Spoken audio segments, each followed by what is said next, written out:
She looked him dead in the eyes, smiled, and said something that sounded completely normal. But that night, he couldn't sleep. Not because he was overthinking, because deep down his gut already knew. I'm a female psychologist, and what I'm about to break down today, most men will never hear this from anyone in their life, because nobody teaches men how to listen, really listen to what a woman is actually telling them. Stay with me, because by the end of this video, you're going to look back at past relationships and finally say, oh, that's what was happening. Here's the thing nobody wants to say out loud. Words don't always mean what they sound like. And in relationships, the most dangerous sentences are the ones that sound totally fine on the surface. Today, I'm giving you 5 sentences, real sentences that women say. And if you hear any of them, psychology says don't negotiate, don't wait, walk. Not because she's a bad person, but because staying will cost you something you can't get back. Let's get into it. I'm not really looking for anything serious right now. Bro, I need you to hear this differently. Most guys hear that and think, okay, I'll just be patient. I'll show her I'm different. That is the trap. What she's actually communicating from a pure psychological standpoint is this. I want the emotional benefits of a relationship without the responsibility of one. And the moment you stay after hearing that, you silently agreed to be emotionally all in while she stays emotionally free. Research on attachment theory is clear on this. Prolonged uncertainty doesn't build connection.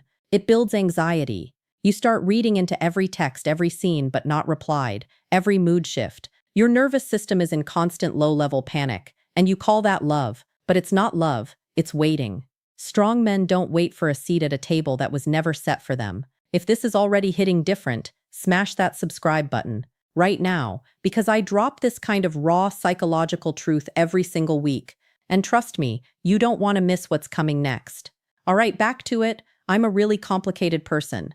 Men hear complicated and think depth, mystery, interesting. That's your brain confusing complexity with attraction. Here's the psychological reality. Emotionally healthy people don't introduce themselves with their dysfunction. They work on it. They own it. They grow through it.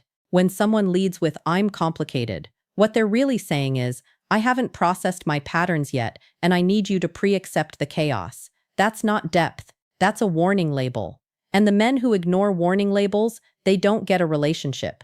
They get a project, and projects don't love you back. You're honestly too good for me. Sounds like a compliment, right? Almost sweet. It's not. Psychologically, this is called a distancing maneuver. She's putting you above her so she never has to meet you where you are. It's a pre-written excuse for every future disappointment. When she pulls back, when she's inconsistent, when she ghosts, the story's already been set. I told you, I warned you, and here's what's wild. Men who hear this often develop a savior complex. They think my love will be enough to change how she sees herself. Bro, attraction doesn't grow from rescue missions. It grows from mutual respect and equal energy. You cannot love someone into believing they deserve you. All of my exes were toxic. Now, I'm not defending toxic exes. Bad people exist. That's real. But here's what psychology says about patterns. When every single past relationship was someone else's fault, that's not bad luck. That's a missing piece called self-reflection.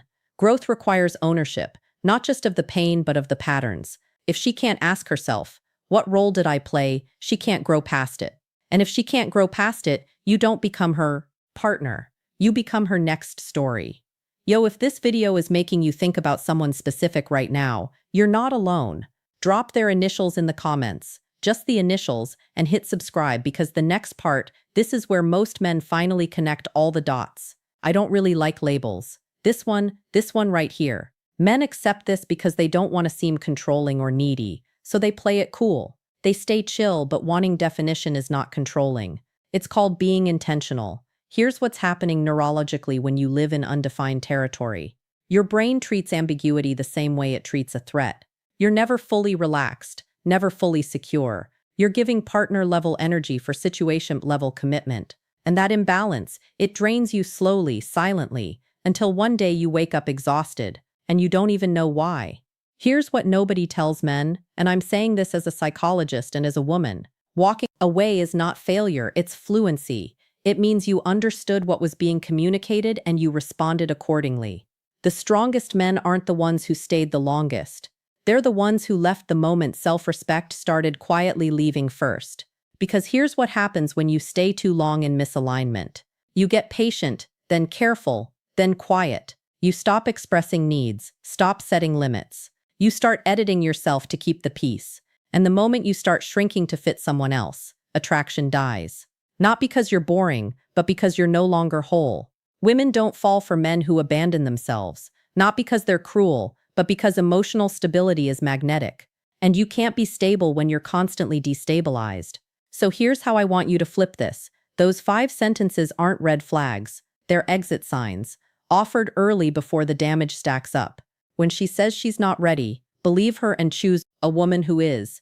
When she says she's complicated, wish her peace and choose clarity. When she says you're too good, don't argue, choose reciprocity. When she blames every ex, don't investigate, choose accountability. When she avoids labels, don't linger, choose direction. That's not cold, that's not mean, that is maturity. The real question isn't why did she say that? The real question is what did you do after she said it? Because every time you walk away from what doesn't align, you raise your own standard, not just for her but for you. So I want you to answer this honestly in the comments right now. Which of these 5 sentences have you heard? And what did staying cost you? Write it out, name it, because awareness is exactly where old patterns break. If this video put words to something you've been feeling but couldn't say, like it, subscribe. I drop psychological truth like this every week. No fluff, no noise. And share this with a guy who's strong, loyal, and quietly stuck. Because sometimes the most powerful thing you can do for someone is just show them they're not crazy for feeling it.